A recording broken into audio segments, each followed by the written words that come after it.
Bonjour à toutes et à tous et bienvenue dans l'École du Futur. Très contente de vous retrouver pour cette nouvelle émission. Donc voici le programme. On va démarrer d'abord avec notre focus. Il parcourt la planète depuis plus de 10 ans maintenant avec une curiosité insatiable et surtout une caméra toujours à portée de main. Si vous avez envie ou besoin comme nous de vacances, et ben oui, ce focus est pour vous car Dylan Kohler vous présentera dans un instant le portrait de Bruno Maltor, créateur de contenu voyage. Et puis elle a aussi besoin de vacances, je le vois bien, mais elle est toujours aussi magnifique et surtout là. Elle s'appelle Lisa de Bernard. Qu'est-ce que vous allez nous raconter aujourd'hui, Lisa? Eh bien, aujourd'hui, je vais vous parler d'une appli européenne pour vérifier l'âge des mineurs sur Internet. On va voir ça dans un instant. L'âge des mineurs sur Internet, on va aussi en parler parce qu'on s'attaque aujourd'hui à un sujet aussi sensible qu'urgent, l'exposition des jeunes à la pornographie en ligne. Chaque mois, plus de 2 millions de mineurs consultent des sites pornographiques et la moitié d'entre eux a moins de 12 ans. Alors que la loi impose désormais aux plateformes de vérifier l'âge de leurs utilisateurs, certaines plateformes ont justement décidé de se retirer du marché français. On va comprendre pourquoi. Et puis en deuxième partie d'émission, casque de réalité augmentée pour les soldats, publicité entièrement créée grâce à l'intelligence artificielle. Meta, maison mère de Facebook, Instagram et WhatsApp, multiplient les annonces qui font réagir. Alors qu'est-ce qui se cache derrière ces choix stratégiques? Innovation de rupture ou alors logique économique poussée à l'extrême? On revient ensemble sur ces actualités très commentées juste après le focus. D'abord, donc, il est l'un des créateurs de contenu voyage les plus suivis de la francophonie. Et depuis plus de 10 ans maintenant, Bruno Maltor sillonne le monde pour partager ses conseils, ses découvertes et ses rencontres. Et de destination en destination, il nous invite par ses vidéos immersives à voir le monde autrement. Il est notre focus du jour, présenté par Dylan Kohler. Yo tout le monde, j'espère que vous allez bien. On se retrouve aujourd'hui pour une nouvelle vidéo au cœur de l'Europe. Aujourd'hui, on vous propose un tour du monde sans même quitter votre fauteuil, en compagnie de Bruno Maltor. Créateur de la chaîne YouTube du même nom, cet Auvergnat d'origine a su transformer sa passion pour le voyage en une aventure numérique suivie par plus de 477 000 personnes. Bruno Maltor commence son parcours en 2012 en lançant son blog Votre Tour du Monde, une invitation à partir aux 4 coins du globe. Sur sa chaîne YouTube, il propose des vidéos immersives de l'Asie à l'Amérique, en passant par l'Europe. Il partage ses expériences, ses coups de cœur et ses conseils pratiques pour voyager autrement. Un seul objectif, rendre le voyage accessible à tous et encourager la découverte de nouvelles cultures. Il met également en lumière les richesses de nos régions françaises, que ce soit en explorant les volcans d'Auvergne, en sillonnant le Berry ou en découvrant les trésors cachés de l'Oise. Il valorise le patrimoine local et incite à redécouvrir la France. Est-ce que vous vous rappelez de la diagonale du vide? Un terme que vous avez peut-être déjà entendu dans les médias, sur les réseaux ou même à l'époque en cours de géographie. Une ligne imaginaire qui traverse la France et où il ne se passerait apparemment rien. Loin des grandes attractions touristiques, des axes de commerce et des sites fréquentés. Le vide quoi. Mais est-ce que c'est vraiment le cas? Pour le savoir, je suis parti dans le Berry, au centre de la France et en plein milieu de cette diagonale. Et le centre de la France, il est là, sur le monument que vous voyez derrière moi. Oui, je vous emmène en plein cœur de notre beau pays. Bienvenue dans la diagonale du vide, bienvenue dans le Berry. Ce qui le distingue avant tout, c'est son authenticité, son engagement pour un tourisme responsable et sa volonté de partager des expériences sincères. Voyageur connecté et curieux, Bruno Maltor nous invite à élargir nos horizons et à embrasser la diversité du monde qui nous entoure. Alors, si après tout ça, vous n'avez toujours pas envie de voyager, n'hésitez pas à suivre ses aventures directement sur sa chaîne YouTube, une source d'inspiration inépuisable pour toutes vos prochaines destinations. Bref, abonnez-vous si ce n'est pas encore fait et surtout, n'oubliez pas de voyager. Peace! Allez, autre chose maintenant. C'est la réalité que révèlent les dernières études de l'ARCOM. Des millions de mineurs consultent chaque mois des sites pornographiques. Une exposition massive, précoce et souvent violente. Alors face à ce phénomène, la France durcit le ton. Nouvelle loi notamment, obligation aussi de vérifier l'âge des utilisateurs, blocage également de sites. Mais est-ce que tout ça est vraiment efficace pour nos jeunes? On en parle tout de suite dans la première partie du talk. Et on en parle avec notre experte aujourd'hui, comme toujours, Lisa de Bernard. Bon, il y a 30% des mineurs qui consultent chaque mois des sites pornographiques selon l'ARCOM, malgré pourtant une interdiction légale claire depuis quelques mois, voire même quelques années. Ah oui, elle l'est, et puis ça fait effectivement un bon bout de temps. C'est juste que les moyens qui étaient mis en place pour pouvoir réguler tout ça, finalement, commence à évoluer depuis quelques mois. Jusqu'à présent, quand on se rendait sur les sites pornographiques, il y avait la petite fenêtre qui s'ouvrait « Avez-vous de plus de 18 ans ?» Et là, c'était juste le consentement de la personne qui entrait sur ce site qui faisait foi. Aujourd'hui, ce qui est mis en place et ce qui d'ailleurs pose problème aux sites pornographiques, c'est que effectivement l'État s'est vraiment saisi du sujet et a demandé à ce que ces vérifications puissent être effectives, beaucoup plus solides, beaucoup plus sévère, en passant notamment par des systèmes, par exemple, comme le double anonymat ou ces choses-là, pour être sûr qu'effectivement, la personne derrière n'est pas mineure. Effectivement, personne derrière, d'ailleurs, dont une majorité est constituée de garçons. Les garçons sont plus nombreux que les filles à consulter du porno. Tout à fait, effectivement. Il y a eu une enquête de l'Arcom qui a été faite sur l'année 2023 qui a révélé que la moitié des garçons de plus de 12 ans, dès 12 ans, consultent des sites pornographiques, là où les jeunes filles sont plutôt aux alentours des 30%. Et plus grave encore, j'ai envie de dire, ou du moins plus inquiétant, c'est le cas aussi du côté des plus jeunes, puisque les garçons entre 10 et 11 ans représentent également 21% de ce panel.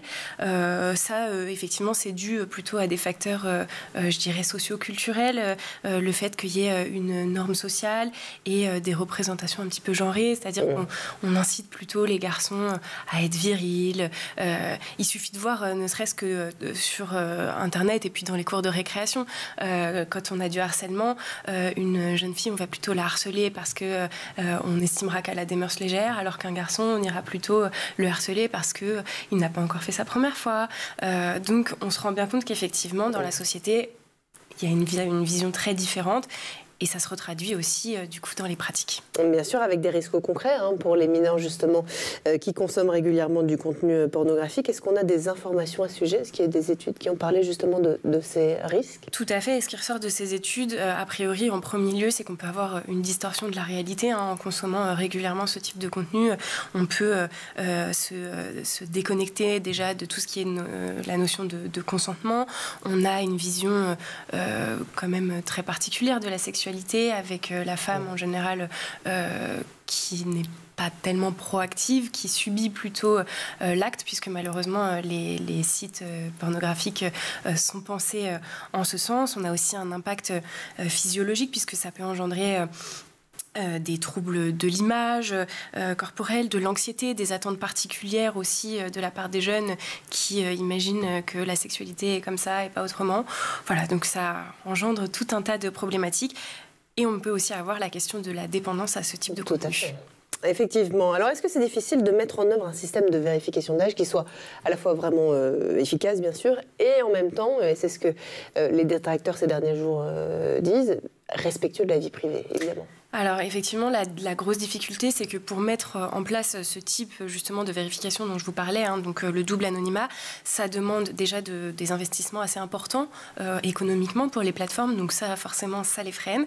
Et puis il y a aussi la question d'avoir une infrastructure assez robuste, puisque bien évidemment ça demande de l'énergie, tout ça. Et puis bien évidemment, on a aussi le côté possibilité de contourner encore ces solutions-là, notamment via des VPN ou par exemple des sites miroirs, toutes ces choses-là. Et donc forcément, ça pose problème. Et puis après, d'un autre côté, il y a aussi tout ce qui est protection de la vie privée. Bien évidemment, on imagine bien que les personnes qui se rendent sur un site pornographique n'ont pas forcément envie de devoir justifier de leur âge, de leur identité.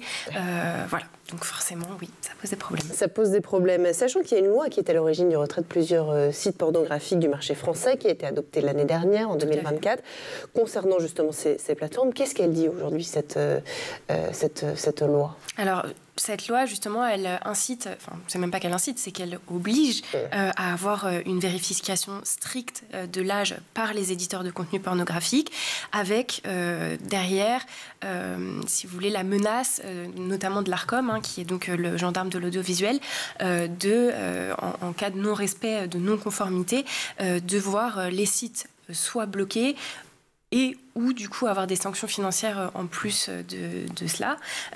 Et puis voilà, et puis surtout, c'est déjà pas mal. C'est déjà pas mal. Et puis surtout, encore une fois, au-delà de ça, la solution, ce que demande l'ARCOM, ce que demande la loi, c'est aussi la protection de la vie privée qu'on vient d'aborder, qui est un élément essentiel de la loi. Et en ce sens, le groupe Aelo, qui est responsable, éditeur en tout cas de nombreuses plateformes pornographiques, a décidé de suspendre il y a quelques semaines l'accès de ces sites en France. Pourquoi ? Eh bien parce qu'ils sont très embêtés justement par ce qu'impose en fait cette loi, et ils craignent notamment pour la confidentialité des utilisateurs. Ils craignent effectivement, je pense, de perdre des utilisateurs dans ce système-là, et donc c'est un petit peu, si vous voulez, une manière de faire entendre leur colère. Bon moyen de protestation. Alors il y a aussi des enjeux de souveraineté numérique dans ce bras de fer entre la France et les grandes plateformes pornographiques.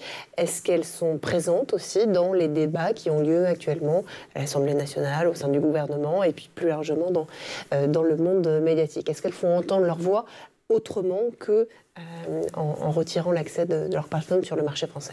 Alors bien entendu, les questions de souveraineté sont aussi au cœur du débat, puisque la plupart des grandes plateformes ne sont pas basées en France. Donc forcément, on s'interroge aussi sur la réglementation, comment appliquer la loi française sur des plateformes qui ne sont pas françaises. Et surtout, comment protéger ces citoyens face à des plateformes qui ne sont pas sur leur territoire, avec néanmoins quand même un risque majeur en voulant imposer sa loi à des plateformes qui ne sont pas sur le territoire, c'est d'engendrer une fragmentation d'Internet, et du coup de se retrouver un petit peu dans une exception française, si vous voulez, au risque un petit peu de se couper du monde en ayant des règles qui ne sont pas appliquées ailleurs. Présenté comme une solution intermédiaire, et d'ailleurs vous nous en avez parlé dans le cadre d'une chronique récemment, c'est le double anonymat. Est-ce que ça, c'est une solution viable à long terme, compte tenu des dernières discussions qui ont lieu sur ces sujets de retrait de ces plateformes pornographiques? Solution viable à long terme pour concilier bien sûr la vérification de l'âge avec la protection des données personnelles. En tout cas, c'est la solution qui est avancée pour le moment. Elle est toujours plus ou moins vendue comme une solution intermédiaire, en sachant que son plus gros avantage, a priori, ça serait d'avoir un équilibre assez juste entre la sécurité et le respect de la vie privée, notamment en minimisant les fuites de données, puisque comme on a plusieurs tiers qui rentrent en ligne de compte dans le processus, parce qu'on le rappelle, du coup, le double anonymat, en fait, c'est un système où on va avoir un tiers de confiance qui va venir vérifier l'âge sans savoir à quel site vous, de votre côté, vous voulez accéder, et le site en question, lui, ne va pas connaître votre identité, puisque c'est le tiers de confiance qui aura ces informations-là. Toujours est-il que le double anonymat, comme je l'ai évoqué il y a quelques minutes, ça reste un défi technique majeur. Et donc, pour l'instant, c'est un petit peu difficile de savoir si ça va pouvoir être réellement mis en place. Et c'est aussi la raison de la colère, comme je le disais, des plateformes aujourd'hui. Ce qui ne fait que renforcer quelque part la place de l'éducation à la sexualité, à la vie sexuelle dans les écoles. Bien sûr. Et de toute façon, il faut le dire, l'éducation seule est caduque, mais le fait de mettre en place aussi des solutions techniques seules, je pense que c'est caduque également. Et de toute façon, ça s'élargit plus largement à l'éducation numérique en général. C'est-à-dire que là, on parle des sites pornographiques, mais on le sait, ça se vérifie dans les pays, notamment nordiques, voilà, où il y a une éducation numérique beaucoup plus importante. Les jeunes ont une utilisation beaucoup plus réfléchie du numérique, et je pense que c'est vraiment ce qu'il faut faire en France, et où malheureusement pour l'instant on a un petit peu de retard. Et bien évidemment l'éducation sexuelle, et ça passe aussi par les parents, même si c'est des sujets qui sont pas toujours faciles à aborder. C'est ça. Voilà. Et puis je pense aussi qu'il y a quand même aussi justement dans cette crainte des parents d'aborder le sujet, de se dire que finalement peut-être que notre enfant n'ira pas parce que on a donné la bonne éducation, mais les silences ne sont pas gages d'éducation. Il faut en parler, c'est le plus important, d'autant plus aujourd'hui qu'on a les smartphones et qu'effectivement les jeunes peuvent accéder beaucoup plus facilement à ce type de contenu, là où avant, pour y accéder, il fallait quand même aller sur l'ordinateur familial, c'est un petit peu plus compliqué. C'est clair. Bon, merci beaucoup Lisa. On rappelle que la France est le 4e pays consommateur de pornographie dans le monde, d'où le sujet effectivement particulièrement important. On va continuer en tout cas à faire le tour de l'actualité tech dans le monde. D'abord, on fait un petit tour du côté de la planète tech. Images et vidéos, c'est le Zap, le meilleur d'Internet, et c'est toujours l'œil de Jean Martineau. Next, we head to Tokyo for the full process of the automated underground bike parking. You roll up your bike and line it up in the track. You then push the button which activates a robotic arm that grabs the bike and takes it down. It slides into one of the open parking spots. It then sits there safe from thieves, weather, and other elements until the rider returns and scans their card. As the card is attached with a chip, the robot knows which bike to retrieve. Within around 10 seconds, the bike is picked up by the robot and brought back through the garage door. And you can ride off with a bike that is still dry and has all its parts.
Your time is over, you poor candle. Now go into darkness.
Allez, on est de retour toujours sur le plateau de l'École du Futur et en compagnie de notre experte aujourd'hui, Lisa de Bernard. Lisa qui a toujours une idée derrière la tech. On écoute ça tout de suite, vous êtes prête? Bah oui, toujours. Allez, c'est parti. Pour continuer sur le sujet qu'on vient d'évoquer justement dans la première partie de l'émission, vous avez peut-être déjà cliqué sur un bouton « Oui, j'ai plus de 18 ans » à l'ouverture d'un site internet ou d'un compte sur une application. Eh bien, sans qu'on nous demande rien d'autre, d'ailleurs, effectivement, eh bien, la réponse « Oui ». Vous l'avez sans doute fait comme beaucoup d'autres. Eh bien, sachez que cette époque touche peut-être bientôt à sa fin, puisque l'Union européenne, mesdames et messieurs, s'apprête à lancer une application pour vérifier justement l'âge des internautes. Une première. Alors comment ça marche et qu'est-ce que ça va changer, Elisa? Eh bien, à partir de juillet 2025, c'est tout proche, une application officielle de vérification de l'âge sera mise en place à disposition des citoyens dans toute l'Union européenne. Son objectif, renforcer la protection des mineurs sur Internet en leur empêchant d'accéder à des contenus inappropriés, bien évidemment, comme des sites pour adultes, on en parlait juste avant, mais également des jeux d'argent ou encore juste les réseaux sociaux où il n'y aurait pas de contrôle parental. Alors même si c'est un sujet qu'on aborde souvent ici, pas plus tard que dans la première partie de l'émission, est-ce que vous voulez bien nous rappeler en quelques mots justement les enjeux d'une telle application? Eh bien l'enjeu principal, comme je le disais, c'est de venir renforcer la sécurité des mineurs dans un univers numérique où la majorité des sites se contentent aujourd'hui d'une déclaration sur l'honneur pour accéder à leurs services.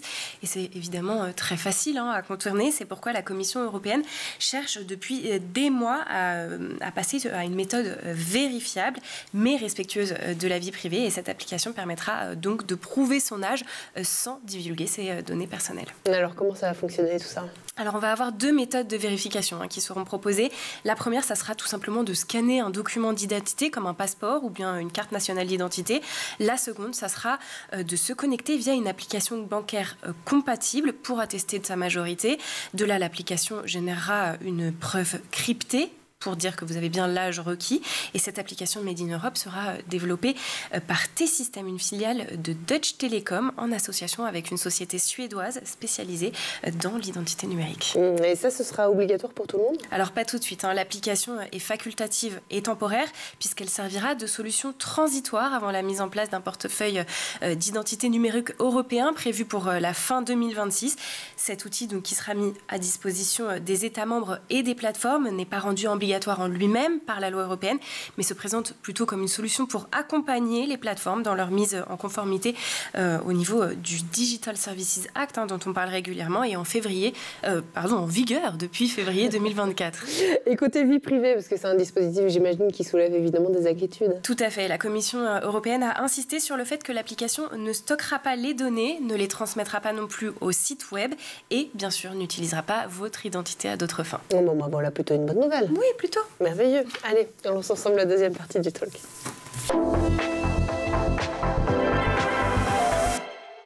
Allez, on continue notre petit tour de ce qui se passe justement dans le monde, dans l'actualité technologique avec Meta. Meta, c'est bien sûr d'abord, vous vous en doutez, vous le savez, on en parle régulièrement ici, un géant des réseaux sociaux. Mais aujourd'hui, l'entreprise de Mark Zuckerberg investit dans la technologie militaire et veut aussi automatiser la publicité grâce à l'intelligence artificielle. Voilà des annonces qui soulèvent des questions évidemment sur l'avenir de la technologie, aussi du commerce et même des libertés. On va faire le point ensemble, toujours avec Lisa évidemment. Meta, donc on le rappelle, maison mère de Facebook, d'Instagram, etc., de WhatsApp aussi. Pourquoi une entreprise, Lisa, comme celle-là, décide-t-elle aujourd'hui, d'abord on va démarrer par le côté militaire, de travailler justement avec l'armée américaine? On a plusieurs raisons et la première, elle est historique parce que tout simplement la Silicon Valley, elle s'est développée grâce à un trio assez puissant qui était l'armée d'un côté, les universités par exemple comme Stanford et également les entreprises privées. Donc du coup, avec ce terreau des géants de la tech aujourd'hui, Meta, en s'associant justement à une start-up de défense, renoue, si vous voulez, un petit peu avec cet héritage, avec ce savoir-faire technologique. Et ici, c'est aussi un enjeu d'image, quelque part, pour Meta. C'est le deuxième argument, d'être tout simplement utile à la sécurité nationale. C'est aussi une manière de se rapprocher un petit peu du pouvoir politique, notamment depuis l'arrivée de Donald Trump au pouvoir. On sait qu'il y a eu plein de mouvements au niveau des big tech pour se rapprocher plus ou moins, et ça va aussi dans ce sens-là.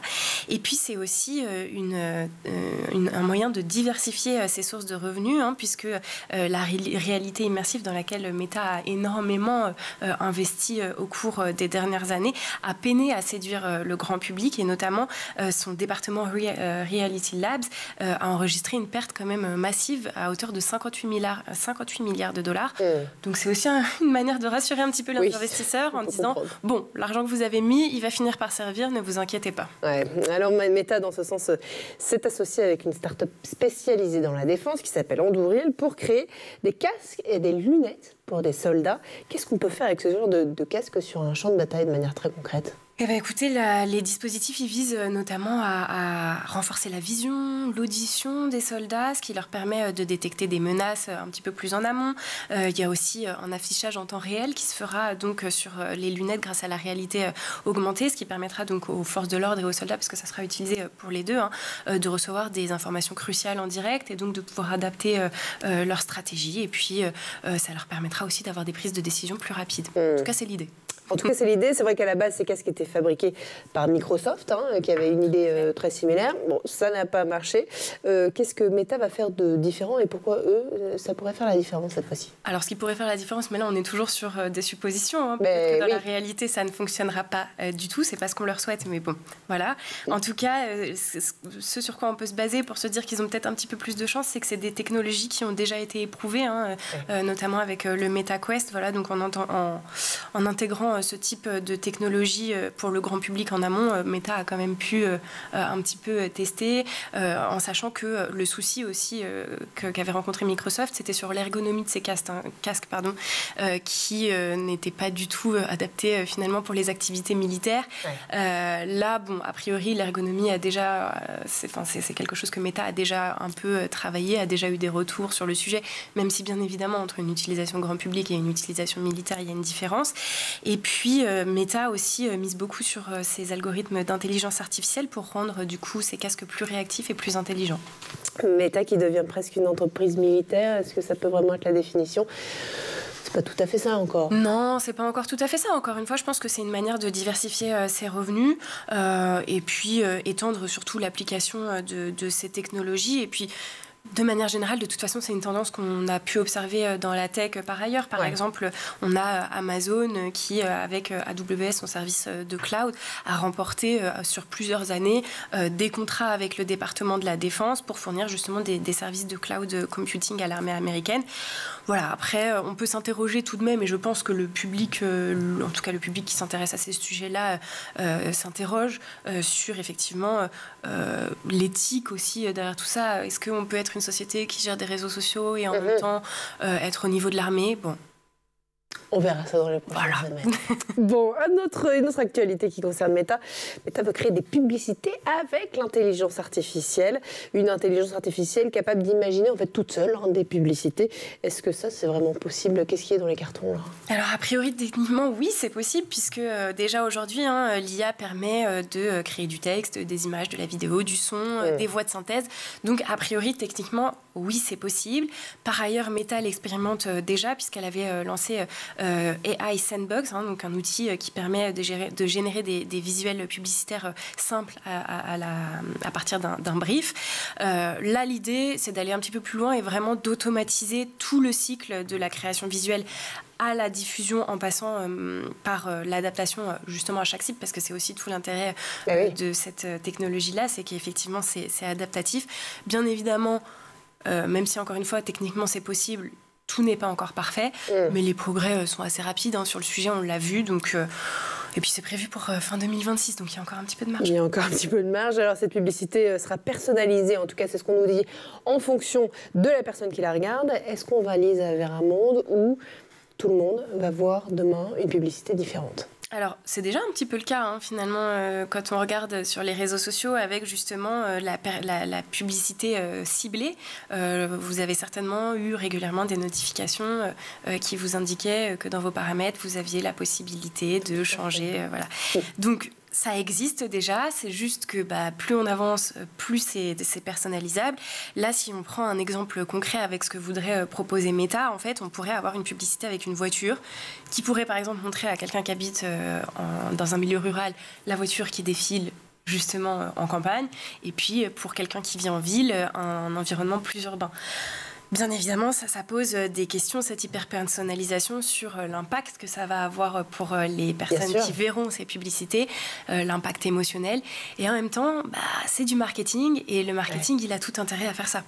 Quelque part, on va encore une fois utiliser nos données pour personnaliser cette intelligence artificielle et donc derrière les publicités qu'on va voir. C'est l'idée, malheureusement. C'est l'idée. Et en même temps, j'ai envie de vous dire, on parle de la publicité pour Meta, c'est quand même son modèle économique. C'est ce que j'allais vous dire. Donc, eux, c'est tout à fait dans leur intérêt d'avoir des publicités ciblées. Après, on a eu tout un débat déjà autour de ce sujet-là. Beaucoup de gens qui sont mécontents de savoir qu'effectivement, ils sont ciblés par des publicités. À savoir si, du coup, ça va d'autant plus les freiner. On verra ça. On verra ça. De toute façon, au cours des prochaines semaines, si le sujet revient sur la table, vous serez toujours là pour nous en parler. Avec grand plaisir. Merci beaucoup, Lisa, en tout cas, d'avoir été ici sur ce plateau à nouveau pour cette nouvelle émission. Merci aussi à vous de nous avoir suivis, à Edouard Degnaud d'avoir produit cette émission. Et puis, vous le savez, même jour, même heure, on se retrouve dès demain, toujours sur School TV. D'ici là, prenez bien soin de vous. Ciao.